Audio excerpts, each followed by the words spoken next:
తెలంగాణలో గత కొద్ది రోజుల నుండి నైనింగ్ కోల్ మైన్స్ సంబంధించిన అంటే సింగరేణిలో భాగమైన నైనింగ్ కోల్ మైన్స్ సంబంధించిన తవ్వకాలకు సంబంధించిన కొంత వివాదం అయితే జరుగుతూ ఉంది.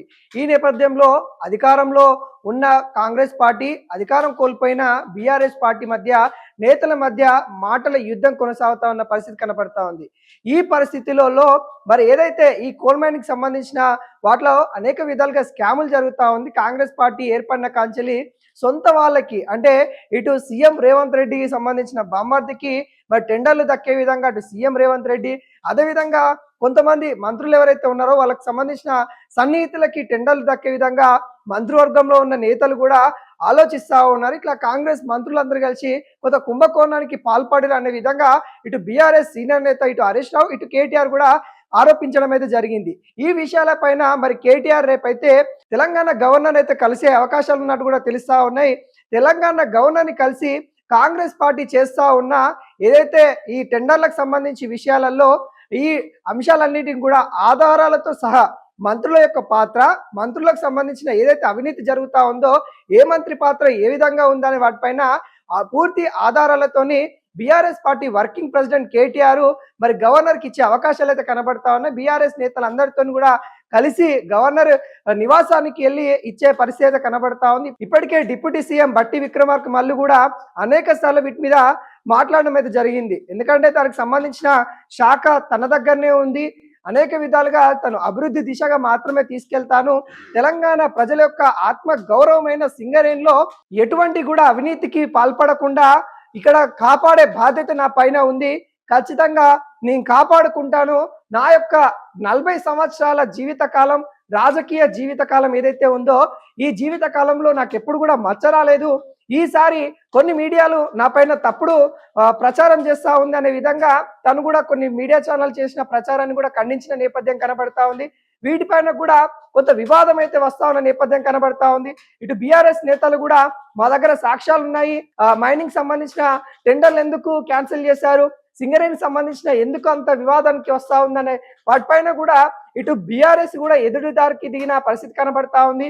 వీటిపైన కూడా జాగృతి అధ్యక్షురాలు కల్వకుంట్ల కవిత కూడా స్పందించిన నేపథ్యం కనబడతా ఉంది. ఎందుకంటే గతంలో ఏదైతే బీఆర్ఎస్ సంబంధించిన యూనియన్ కి సంబంధించిన అధ్యక్షురాలుగా అయితే తనైతే ఉంది, మరి తనకి కొంత అవగాహన ఉంది, అక్కడ ఏం జరుగుతూ ఉంది ఏంది అనే విషయాలపైన కూడా నిన్న క్లియర్ కట్ గా తను మాట్లాడే పరిస్థితి కనబడతా ఉంది. తను కూడా గతంలో జరిగిన తప్పిదాలను కూడా అంటే బీఆర్ఎస్ ప్రభుత్వం ఉన్నప్పుడు సింగరేణిలో జరిగిన కొన్ని విషయాలపైన కూడా తనైతే స్పందించడం అయితే జరిగింది. ఇక బీఆర్ఎస్ పార్టీ ఏదైతే ఒక నిర్ణయానికి అయితే రావడం అయితే జరిగింది, ఏదైతే మంత్రివర్గంలో ఉన్న బట్టి విక్రమార్కు మళ్ళీ కాకుండా కిషన్ రెడ్డికి మేము లెక్క రాస్తాం అనే విధంగా కొంత హరీష్ రావు అయితే మాట్లాడడం అయితే జరిగింది. మరి ఆ విషయాలపైన కూడా కవిత ఖండించడం అయితే జరిగింది. తెలంగాణ ప్రభుత్వంలో ఉన్న మంత్రివర్గానికి ఖచ్చితంగా మీరు లెటర్ రాయండి, అక్కడ ఏమైనా తప్పిదాలు జరిగితే వాటిని సరిదిద్దుకునే విధంగా ఒక ప్రతిపక్ష నేతలుగా మీరు వ్యవహరించాల్సింది పోయి ఒక మరి ఏదైతే కేంద్ర మంత్రులకి మీరు నివేదిక ఇస్తామని చెప్తా ఉన్నారు అనే విధంగా బీఆర్ఎస్ పార్టీ కూడా ప్లాన్ బి అమలు చేస్తా ఉన్న పరిస్థితి కనబడతా ఉంది. ఒకవైపు కిషన్ రెడ్డికి లేఖతో పాటు గవర్నర్ కూడా కలిసి అవకాశాలు అయితే కనబడతా ఉన్నాయి. రేపు బీఆర్ఎస్ నేతలందరూ కూడా గవర్నర్ కలిసి ఏదైతే సింగరేణి సంబంధించిన అక్కడ అవకతవకలు జరుగుతూ ఉన్నాయి వాటిపైన ఒక కంప్లైంట్ ఇచ్చే పరిస్థితి కనబడతా ఉన్నాయి. వాటిపైన ముందు పూర్తి ఆధారాలతో కేటీఆర్ స్వీకరించిన అన్నట్టుగా తెలుస్తా ఉంది. ఆధారాన్ని కూడా ఇటు గవర్నర్ కూడా ఇచ్చే అవకాశాలు అయితే కనబడతా ఉన్నాయి. ఇప్పటికే కోట్ల రూపాయల స్కామ్ అన్నట్టుగా ఇటు బీఆర్ఎస్ పార్టీ అయితే ఆరోపిస్తా ఉన్న నేపథ్యం అయితే కనబడతా ఉంది. ఇప్పటికీ వీటన్నిటిని కూడా ఇటు కాంగ్రెస్ మంత్రులు కూడా ఖండించిన పరిస్థితి కనబడతా ఉంది.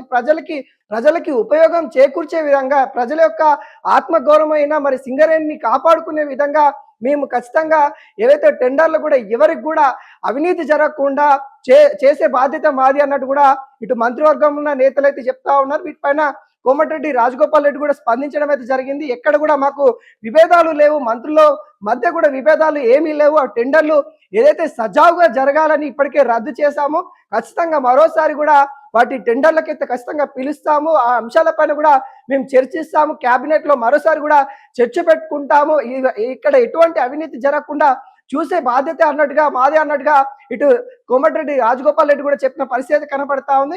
కొంత వివాదాస్పదం అయితే సింగరేణి సంబంధించిన ఈ టెండర్ల వివాదం అయితే జరుగుతూ ఉన్న పరిస్థితి కనబడతా ఉంది. మరి బీఆర్ఎస్ పార్టీ అయితే తగ్గేదిలే అనుకుంటా ఏదైతే అవినీతి జరుగుతూ ఉంది అని కూడా బలంగా ఆరోపిస్తూ ఇటు గవర్నర్ అయితే కలుస్తున్న పరిస్థితి కనబడతా ఉంది. గవర్నర్ కలిసిన తర్వాత ఎటువంటి పరిణామాలు జరుగుతాయన్నది కూడా కొంత ఉత్కంఠ రేపిస్తున్న పరిస్థితులు అయితే కనబడతా ఉన్నాయి.